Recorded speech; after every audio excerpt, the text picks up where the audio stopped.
Yo, kind of a different topic. I know I've spoken about it here and there, yet I do want to talk a bit further about it because it's both interesting and understanding at the same time.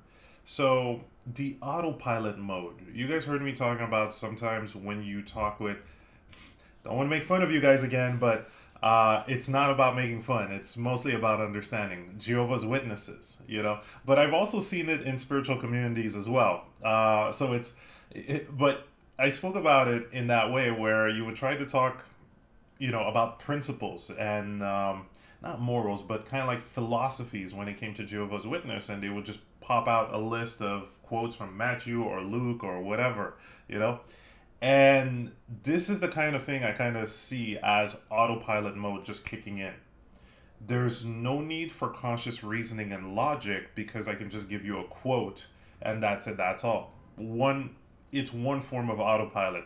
I mean, I've also seen it in the spiritual community. I think I've spoken about this example. This person who was studying some of this stuff, I even read some of the books from the 1960s, yet would always have like this thing against her neighbor.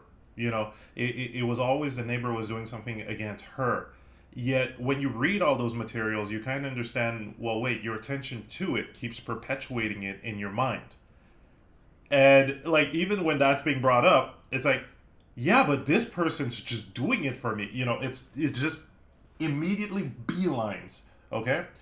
And that's you can straight up autopilot, yet it is not out of negative intention. Like this is what this video is kind of meant to clear out. There's no negative intentions. What I can perceive and understand about the autopilot from what I've personally faced and what I've studied in various philosophies and even practices is that autopilot often comes from, you could say, a trauma that does not necessarily want to be relived. So it's kind of lax and loose in the possibility that it could be for various people because you'll never know what goes on deep inside their head. You can just guess from a specific, let's say, thought pattern that they wouldn't consciously choose, but unconsciously chose due to early repetitions in their early childhood. So one of them is kind of like this aspect of not wanting to be wrong. Why? Well, because early on there could be pain linked to being wrong. So if, let's say, specifically in the aspect of that last example, well, it could go for both examples. But let's say early on, both of these individuals were chastised for being wrong by their parents. Wrong, quote unquote, because it's all perceptual. So it's the parent who deemed the action to be wrong without having a full understanding that the kid's just learning. In a sense, it's an understanding of the how do you say, real learning process where you're just doing. The real learning process, repetition. You have to repeat a certain amount of time to get to a certain level and degrees of mastery in something, anything, just like walking. So early on, oftentimes, especially in the prior generations, they wouldn't get that luxury. It would be, you'd better learn right now or else. And that can often lead to this kind of trauma that's like, okay, well, I don't want to be wrong, and it has to be the exterior, it has to be the other person. It's not my perception, or else I'd be wrong, and then I would get more pain, or supposed pain. That's where the subconscious kind of becomes a double-edged sword, like everything. But the subconscious wants to protect you, yet it goes to the extreme when it comes to certain cases, until you balance it out. So especially in those cases, it would just kick in the autopilot and go, no, I don't want to be wrong, I don't want to get pain. What pain? Well, I don't know, I've had it prior in the past, but fuck it. So the survival, the fight or flight, it's really nuts when you consider it. And hey, off personal stuff, I even spoke about it for an amount of time, an amount of years. Art wise, it's been, not saying going down the drain, yet compared to the potential that is there in the aspect of getting into true learning, not comparative learning or learning for the check off the mark or for the good grade, fuck that crap. It had its time, but it's not like true learning, inspired learning, passionate learning. It's not. But again, running through that meat grinder for an amount of years, school system, and then having the subconscious aspect of, okay, well, I'm doing this for a result, right? I'm doing this for a grade. I'm doing this for a revenue, instead of I'm doing this because I really fucking love it. I'm getting better and better at it, and the revenue comes in after, and the grade comes in after, whatever. It's a very, again, very small switch of mindset, okay? But it makes a large difference because one of them has a cap, the grade, the mark, the praise, or whatever, or the rev, and the other one is limited, okay? Yet subconscious just kind of goes, because of that repetition, goes into autopilot mode because it's used to it. It has been trained to it. So, various small examples like that, but it can give you a hint whenever you encounter that within people.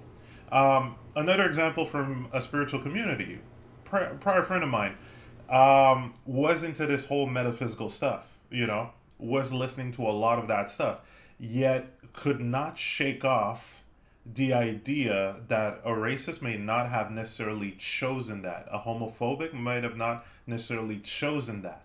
They couldn't shake it off. They couldn't even understand the fact that we're all born in the same way. And, you press and replay that tape, understanding that we took influence from our environment, and oftentimes it's just lodged in the subconscious, 0 to 9. Okay? He couldn't even get into that. But on the other end, would study this metaphysical stuff, and also would be another one that I would say praise Jesus, that kind of person while studying metaphysical. So it wasn't on either extreme. He was just straight up studying all this stuff, but a big fan of Jesus. Yet was not able to give that forgiveness and understanding and compassion. And it's just autopilot mode because I can understand how this person may have had some tragic experience in the past relating to that.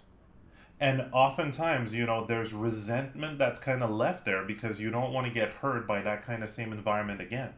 So it's getting to a point, and again, this is why non-duality is your best friend, because you might have, let's say, a judging opinion of such a person until you understand, wait a second, they haven't really chosen it that way. So in a sense they are that, but in a sense they are not, and they wouldn't have consciously chosen that. Nobody chooses to shoot themselves in the foot on a perpetual base with that kind of mindset, which is what this brings.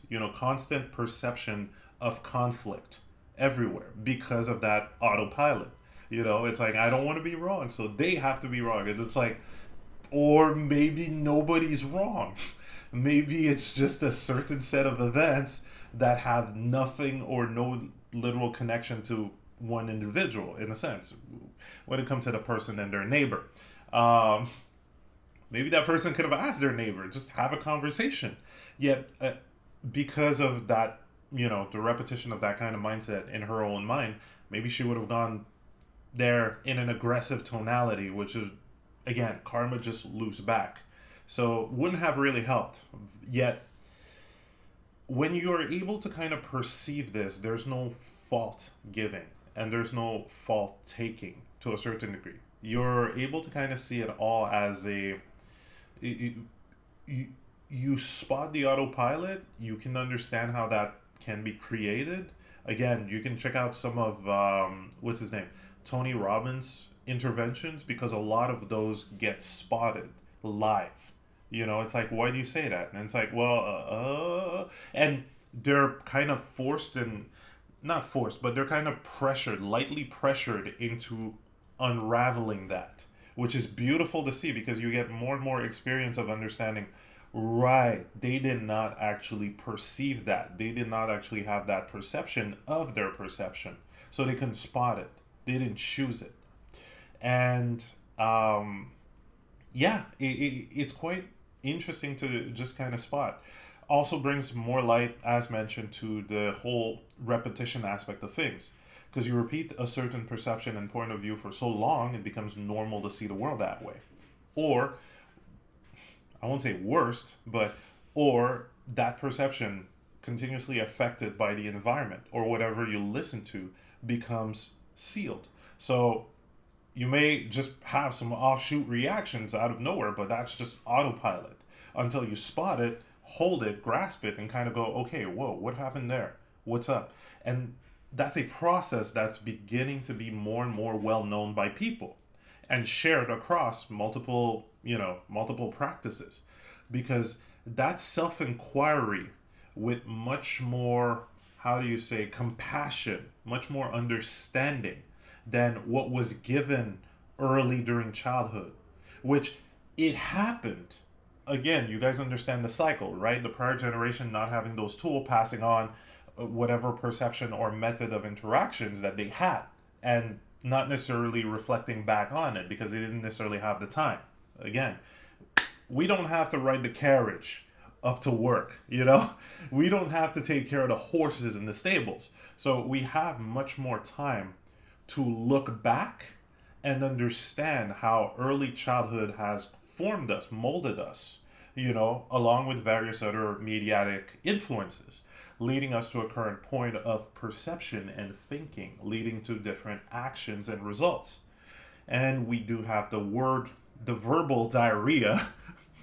We do have the verbal diarrhea to convey it with more intricacies so that the mind can consciously pick up on it and kind of go, oh, that's the chain of event? Really? That's a chain of event or potential chain of event within the mind? Okay, how did that work in the past? How did I experience that in the past? Oh, right, there.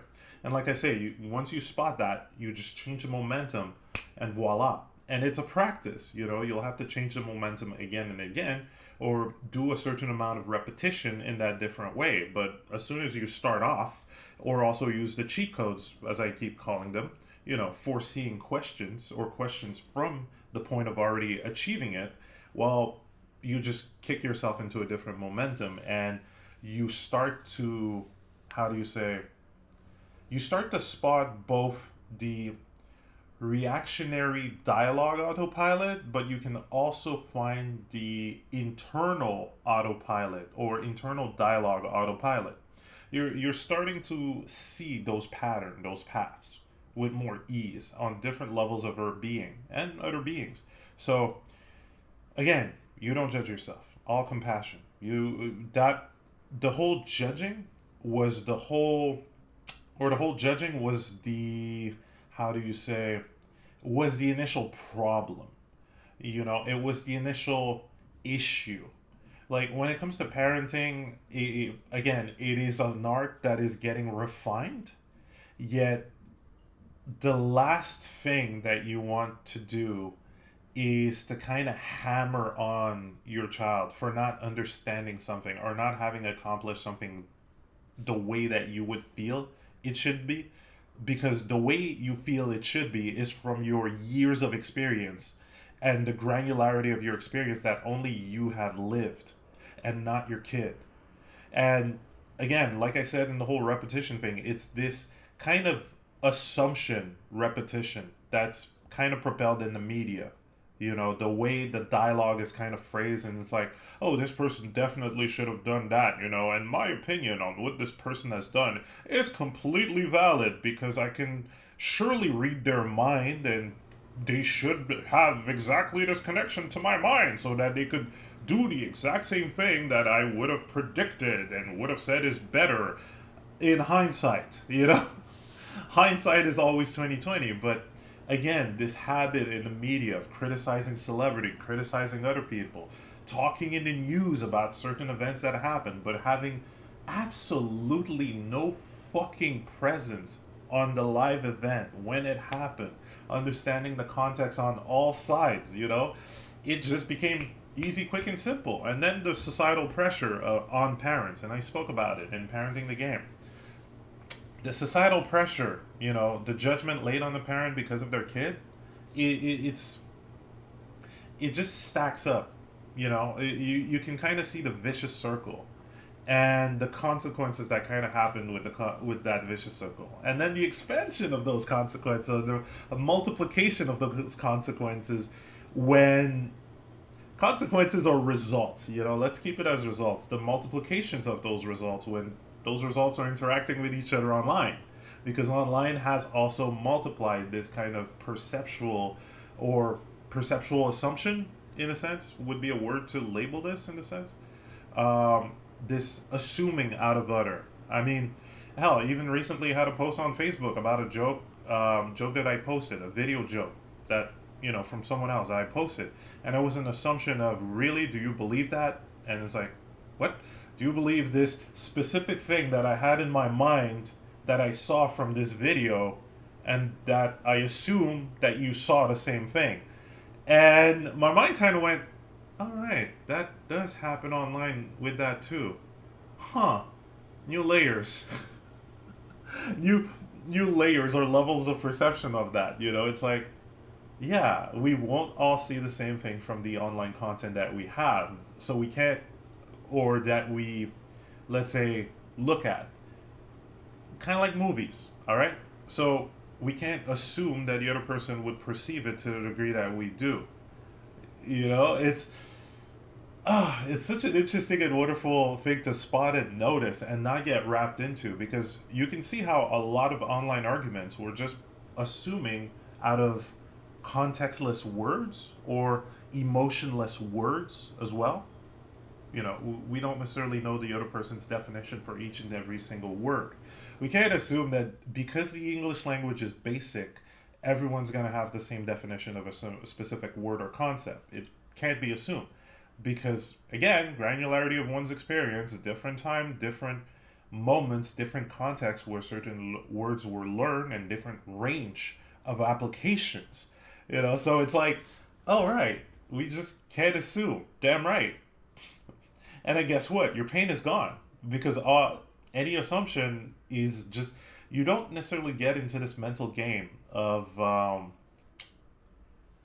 needing to be right by assumption and then staying in this whole guessing game or eggshell. The eggshell is kind of worst, especially as I referred back to the extreme left and extreme right, where people were just left on eggshell because definitions were taken to a literal aspect in a way. So funny, but we're at this point where we're starting to get this. We're at this point where we're starting to understand how, again, because of prior traumas, autopilot might just kick in. And we no longer judge people from that. We try to help them. And yes, a lot of people are going to be resistant because, again, that subconscious will make you its bitch. Literally, in the aspect of trauma, it's like, nope, don't want to get hurt, don't want to get wrong, nope, nope, nope. Or even worse, assuming negative intent out of others because you've, let's say, had this bombardment of negative shows or all that. So you don't want to be wrong on that. So yeah, people are definitely like this. If you hear that coming from someone's words, just going, yeah, people are like this, people are like that, generalization, there's some programming going in there. It's like, oh really? That includes you. Are you like that? Or each and every person like that you meet? Or is your perception just blinding you from everything else because of the repetition of saying, oh yeah, people are like that? Met certain people like that. I've met some people like that. They would just bluntly say that out loud, and it's like, okay, how about your friends? Well, no, not them. Okay, so, and this again goes into the casual wording, the casual talk, repeating a lot of things without necessarily seeing the assumption behind them, and then not necessarily wanting to verify it because not wanting to get pain or seemingly pain. So it's complex, and I'm not even doing justice to that concept. It ultimately, you can check it out within yourself and get that understanding. Just, again, do your repetitions on the other way, and it's clear off. You don't need to do it. It's just fun after a while when you spot that and you just clear it off, because your life just gets easier. And have compassion for people who are still stuck in that, because, again, it's a momentum. We've got to a point where we got this tech. So You can't expect everyone to notice tech and to be able to work it out beat for beat consciously, or else you're repeating the same cycle. And then you see how strong that cycle was implanted. But again, different repetition. So it is inevitable. You will just get over it. It's more than get over it. You're going to transcend it. You're not going to get over it. Something like that. But yeah, all about playful fun. So that's kind of a bit on the autopilot. And yeah, we're all in this together. Let's play that co-op game and be more playful with this. All right? Have some fun.